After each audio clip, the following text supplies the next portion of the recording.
I want to give a brief or introduction as to why we're having this session and what I think it should be about. Whether it will be about that or not depends on what the speakers decide to do. It's somewhere between a formal session and a round table. Certainly we want to welcome comments and questions from the audience and have time for people to respond. So the four participants here I'm going to present in a minute aren't going to give long formal presentations. Their opening statements will be slightly longer and then there'll be chances to come back. And that is to say that in the past number of years, a large number of what we would call political issues have emerged about academia in general and about Israeli academia in particular.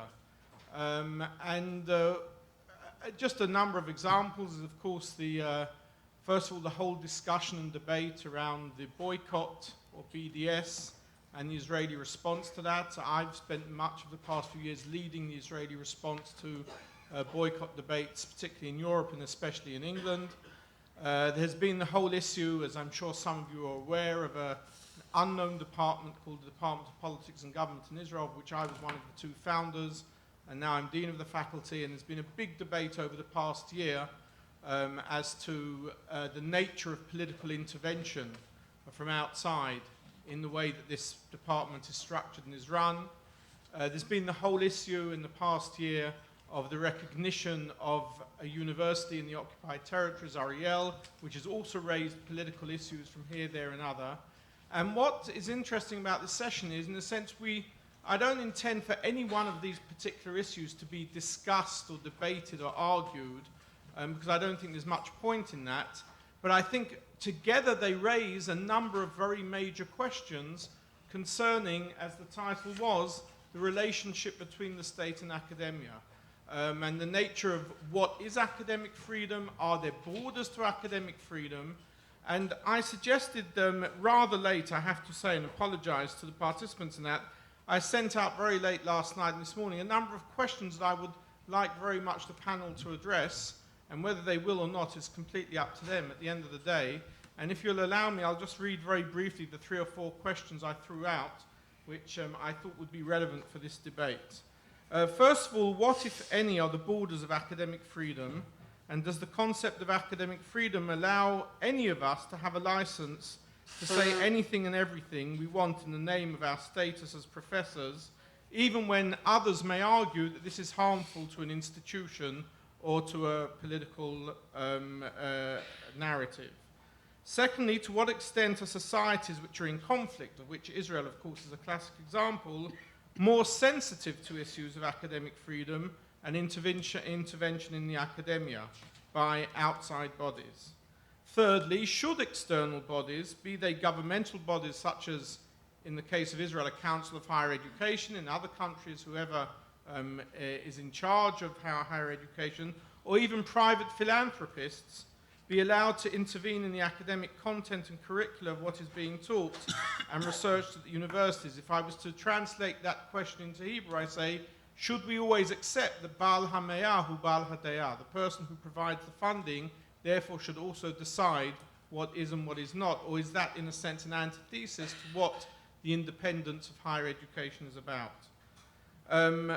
And then there are a number of specific questions concerning Israel, which the whole issue of what's been going on lately, as I mentioned at the beginning, whether it be the issue of Ariel, the issue of Ben-Gurion University, the issue of a number of right-wing organizations, I would say rather extreme right-wing organizations as Academic Monitoring, Tiritzu, and their intervention.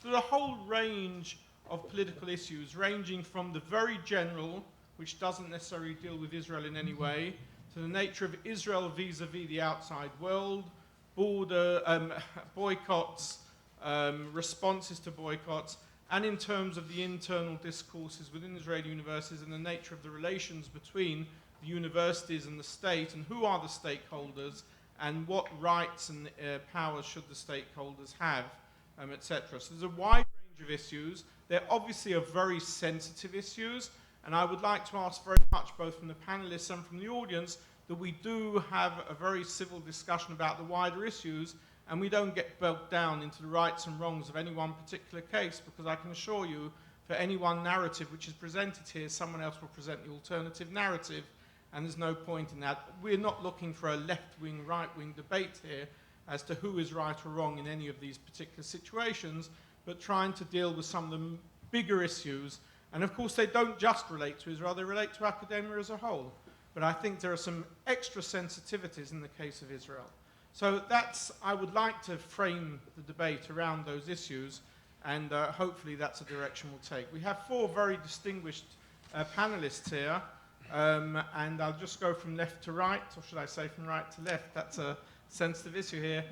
Closest to me is Professor Menachem Hofnung of the Department of Political Science at the Hebrew University.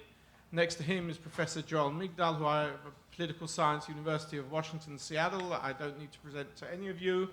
And then there's Professor Yossi Olmert, who's now, is it in Middle Eastern Studies or? University of South Carolina. University of South Carolina. And on the far right is Professor, is it Norm or Norman? Norman. Norman, okay. The one guy, Abrams. Abrams, sorry, I really, here in front of me. Professor Norman Abrams, who was for many years the Vice Chancellor of this amazing university that we're sitting in here today, and for a while was even the acting Chancellor, and is an emeritus professor of law at this university. So I'm sure 4 people with different takes on this topic. I would like to ask each of them to give a sort of 7 to 8 minute more formal presentation to begin with to address these issues, and then we'll take it up as an ongoing discussion on any one of these specific topics. So could I start? I realize there's a list on the, it's listed there, and we'll start with Norman Abrams. Do you want to come here, or do you want to? I'll stay. Sit? Okay, fine, thanks. What I thought I would do, David, is kind of respond to your questions, at least the first couple of them, in a sort of rambling way, not necessarily confining myself exactly to the focus of your questions. Your first question is, what, if any, are the borders of academic freedom? Does the concept of academic freedom allow you to have a license to say anything you want in the name of your status as a professor, even if it's harmful to your institution, your country, etc.? I'm going to respond from the perspective of an American law professor, lawyer, and a California law professor, lawyer, even though I'm not a First Amendment lawyer. My field, my substantive field is criminal law, evidence, and terrorism law. But I have the general knowledge of an American lawyer about these issues. The dimensions of academic freedom law and the First Amendment in the United States, we have certain images that are very strong, but in fact, if you look at judicial decisions, the law is quite murky and unclear.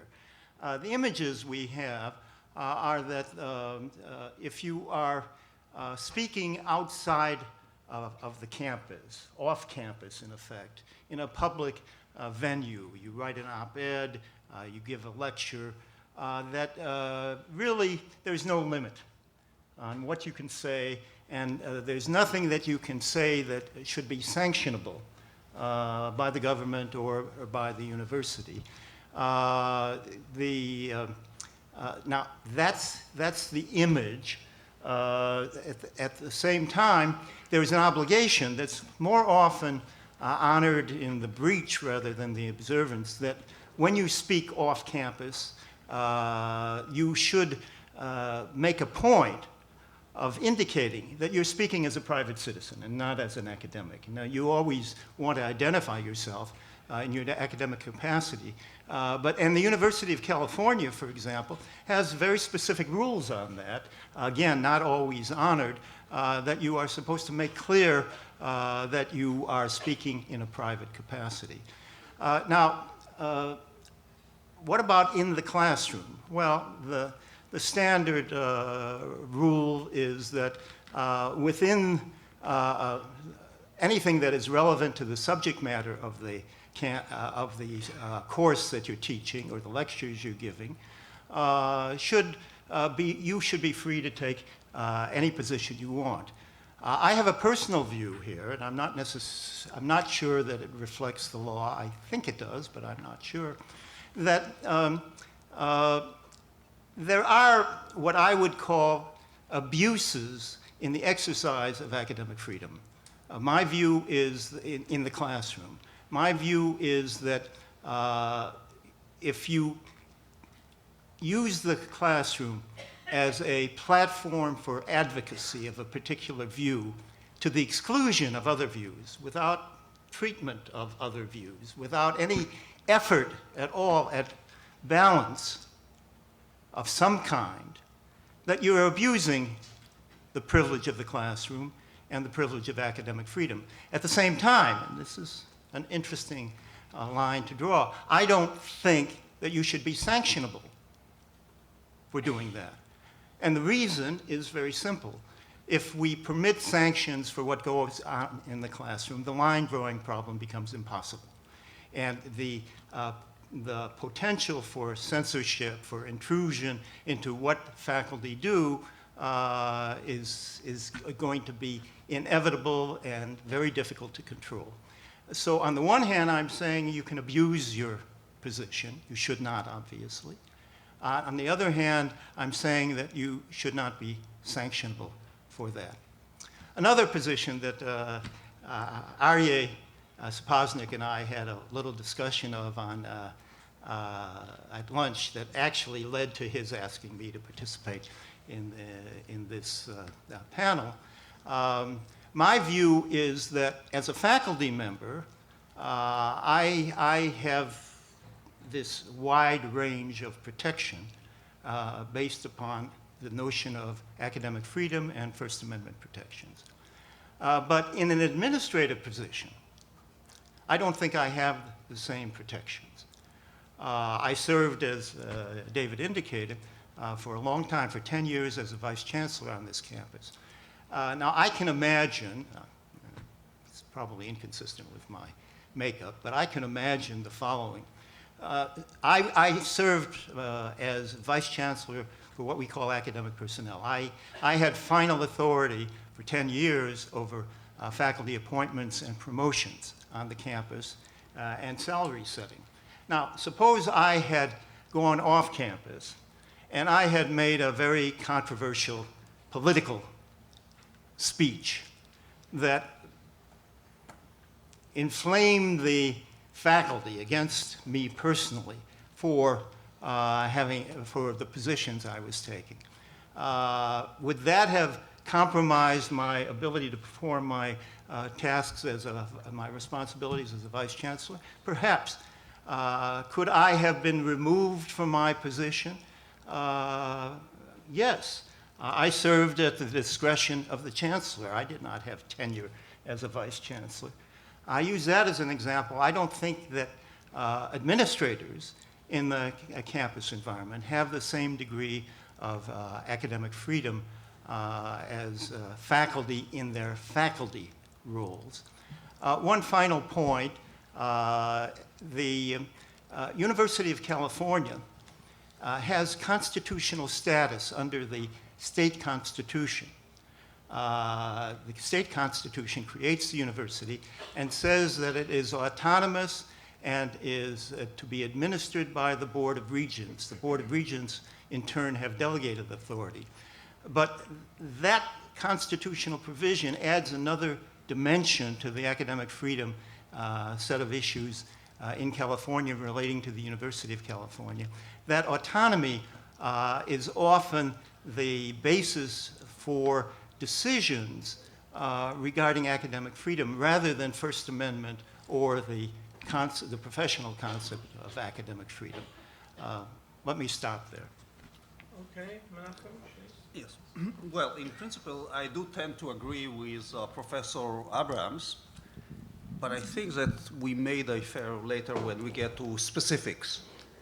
I would say that in principle, it is difficult to raise objections to academic freedom.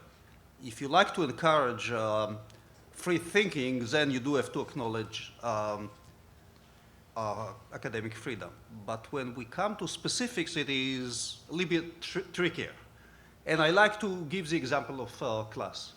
Personally, I teach political science. And most of the restriction on free speech that you can think of relate to politics.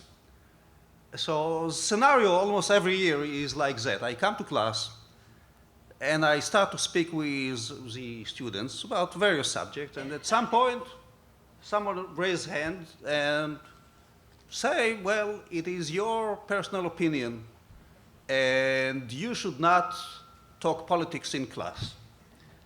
And the answer is, I'm teaching political science, so what should I be talking about if I'm not allowed to talk politics?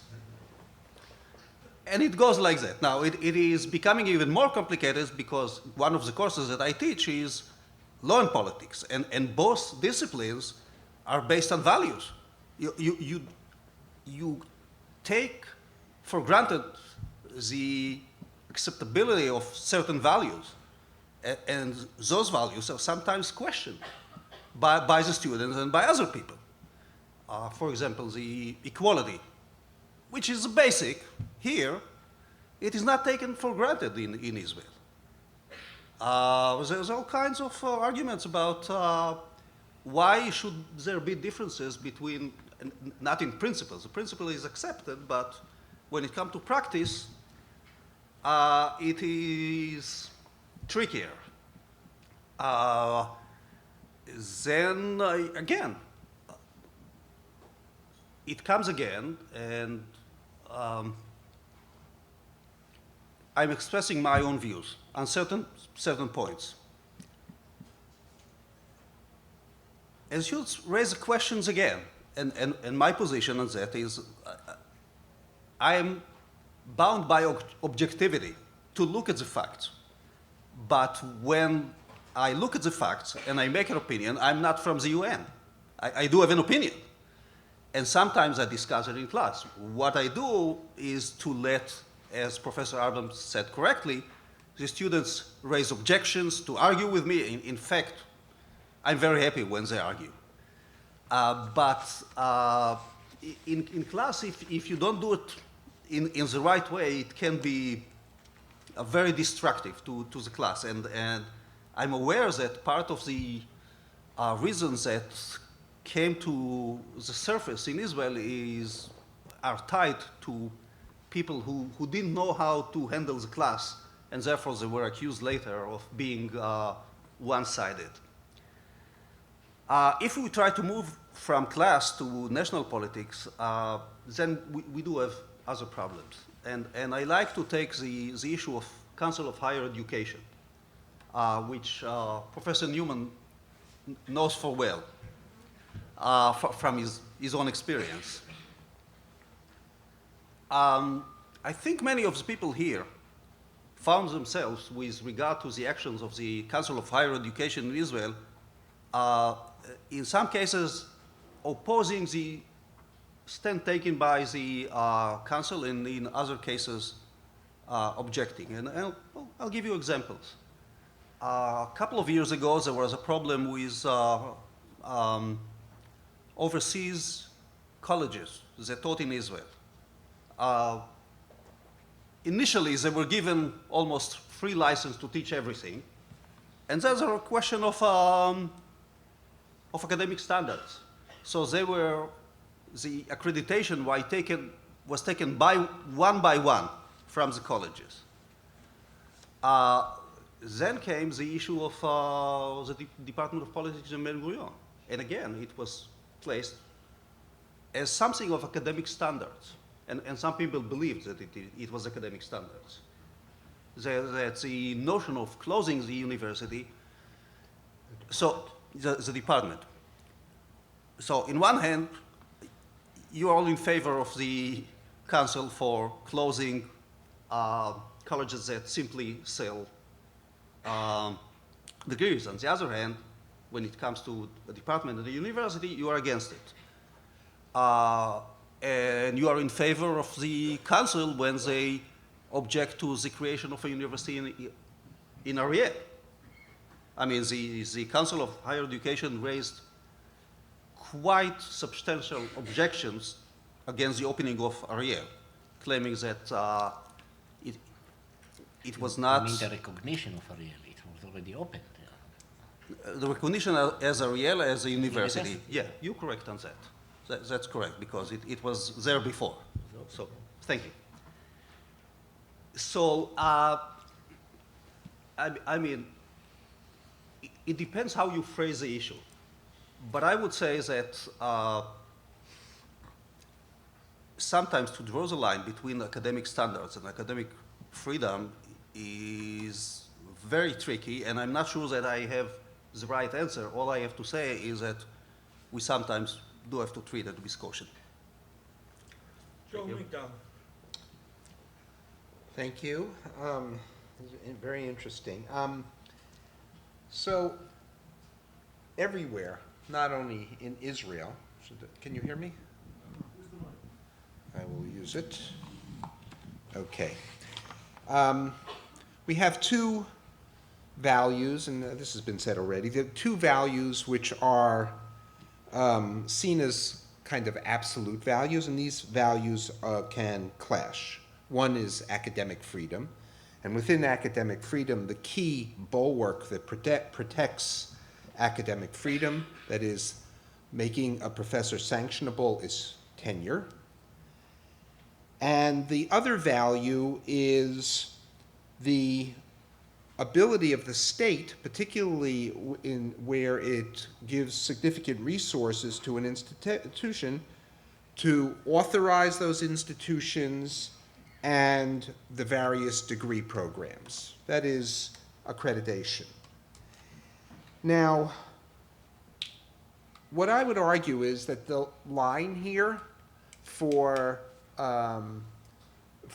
determining how this clash of values is determined is a moving line. It's a line that's determined by the struggle of key stakeholders, and it changes over time. And we are in a moment, I think, of flux in that line, of particular flux in that line. There are many stakeholders. Let me name what I think are the three primary ones, and just argue that their relative strength is changing significantly. Stakeholder number one is faculty in the university. Stakeholder number two is administration in the university. And stakeholder number three is the government or the agency, the Council on Higher Education, or whatever it's called in the particular instance. Let's look at those three for a minute. The faculty, I think, at least in the United States and in many other countries, is undergoing a significant change. It's being weakened considerably by a number of factors. And the principal one in the United States, I don't know the degree to which this applies to Israel as well, is that the retirement of aging faculty has not led to their replacement by other tenured faculty members, but instead by the growth of a group of contingent faculty or adjunct faculty or whatever you want to call them. That is, people who often have the very same credentials but are not protected by tenure and are hired on a per-course basis. This existed already since the late 1960s in the United States, and it continued in the decades of the 20th century, and it's been exacerbated by the economic crisis in the last decade, where faculty lines were eaten by university administrations as they needed that money for operating expenses that were cut by the state. And so you had more and more adjunct faculty, and in public institutions particularly, student-to-faculty ratios increased. And other methods also were used to deal with the relative shrinking of the tenured faculty, including online degrees and MOOCs, and we can talk about all those things. This has had a differential effect on the existing tenured faculty.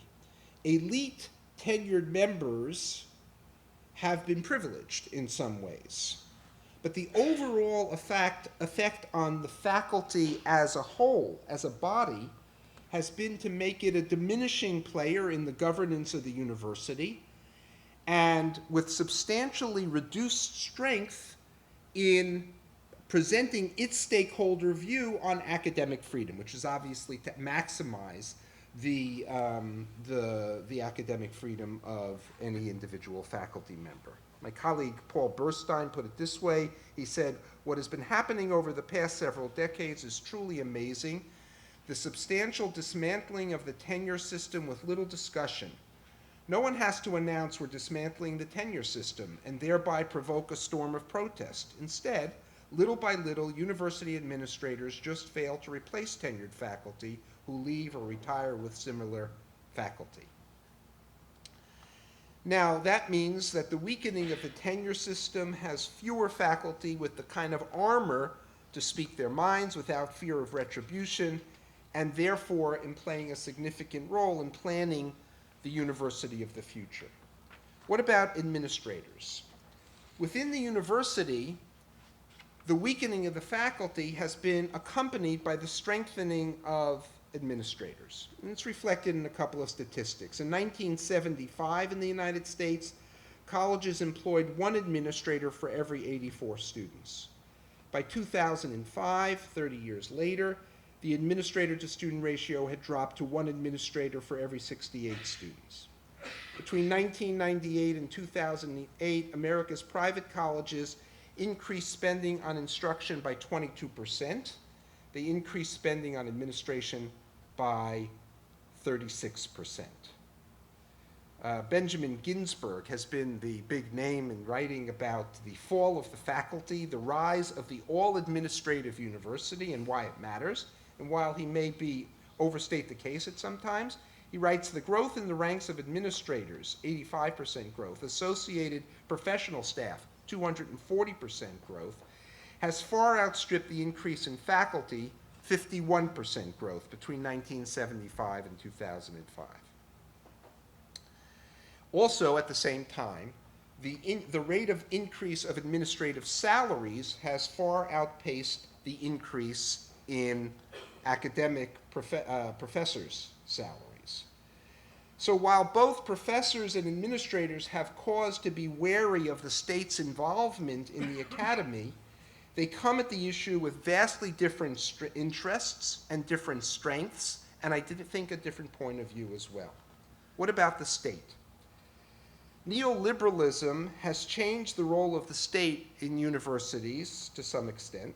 States have cut their support of universities while putting pressure on administrators to raise money for universities, meaning that administrators more and more now have to turn to the role of raising the actual resources to run the university, and that puts them in a very different position from the faculty, who have a quite different role, although they may be mobilized as adjuncts in that.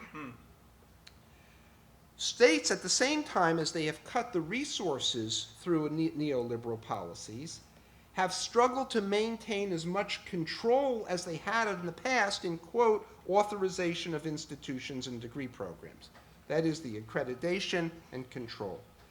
And they try to maintain this through various forms of assessment techniques, control over money of certain sorts, control over accreditation, and so on.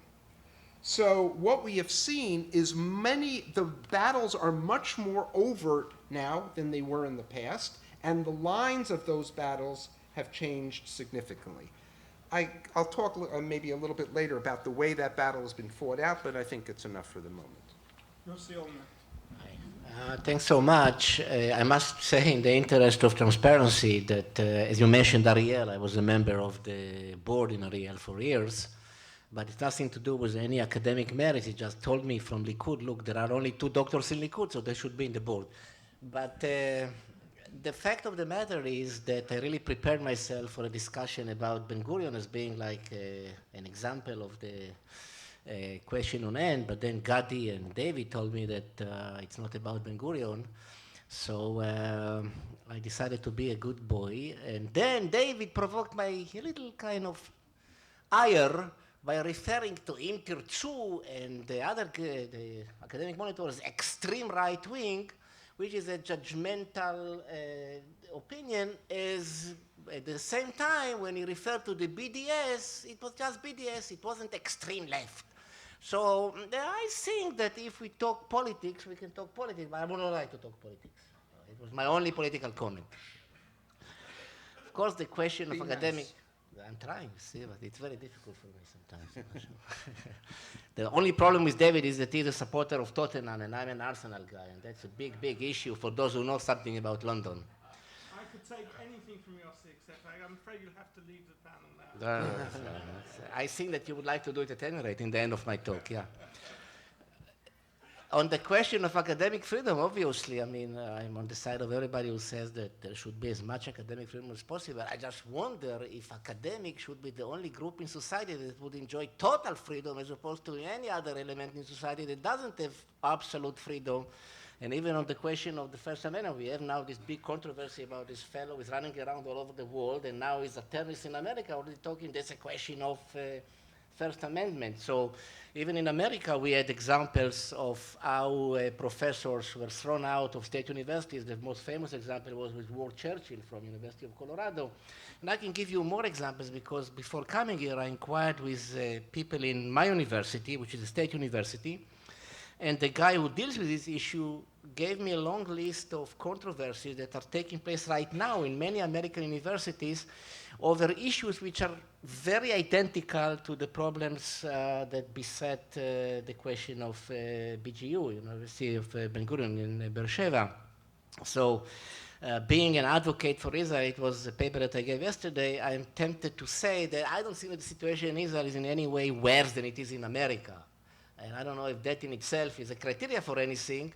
And even if we talk about Beersheba, the fact of the matter is that when you dig into all that, you can hardly find a particular political situation here because there are so many people from both sides of the spectrum that express opinions that you would not have expected them to. So if this is the exception to the rule, I would say it's not that bad. It's not that bad. And I think that it is something that in my mind, I mean, to close a department as such is very bad.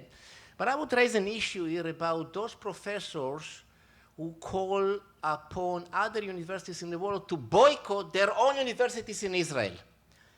And I would let's forget now about the fact that it may not be good PR for the state of Israel, but what about the students that are registered to study in university and their teacher tell to universities in the world, boycott people that study in your university. So why won't they say it in advance to students, you're going to study university that some of its members would not like you to really be in the world later on? I mean, in terms of honesty, why won't you do that? I think that there should be a room here for some kind of sanction against people that work against their own workplace.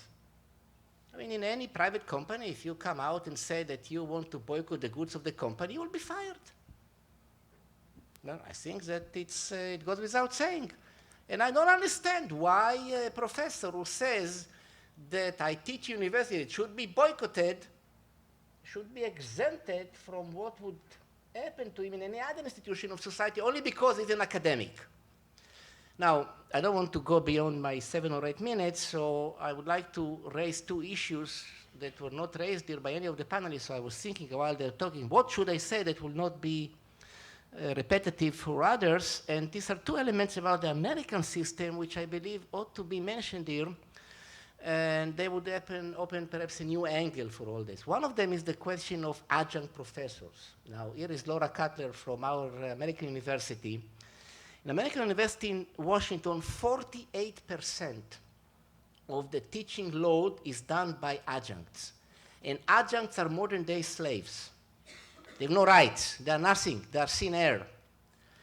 And where does it come to the question that we deal with? It comes into it in a very significant way, because if you know that you can be thrown out of the classroom just like that because you're an adjunct, you have to be very, very, very careful about what you teach and how you teach, because they can always throw you out and never even say to you what the truth is about. And I'm telling you, that's a problem. That's a problem. Now, The other problem is what I would call the issue of revolving doors, the relationship between American universities or think tanks, which is still part of the academic community, and administrations. I mean, you know, there is a situation whereby so many people that you even know what their names are would be employees of a certain administration, whether Republican or Democrat, and then they will come back to the university. So they already have a very distinct political identity. And it is something that also ought to be discussed in terms of how, as a student, you relate to a professor whom you already know what his political opinions are, because he was in a particular administration A as opposed to a particular administration B. The very last point that I would like to make here is that I personally never encountered, I should say it, any question of censorship as an Israeli scholar in, say, Cornell, where I taught many years ago, or City College in New York, or York in Toronto, and now.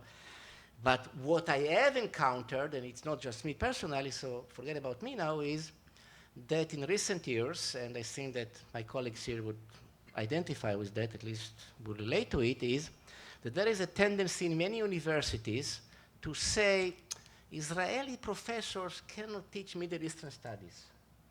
Yeah, it's a problem. Of course, Muslims and Arabs can, but Israelis don't. And I can give you a long list of such examples. And that is perhaps, again, a point that may be a little bit beyond the scope of what was intended to be the discussion, but it should concern us all, whether we are right-wing or left-wing, whether we are in this side or in that side, because it is about the integrity of Israelis being able to teach something about the area that they are part of. Thank you.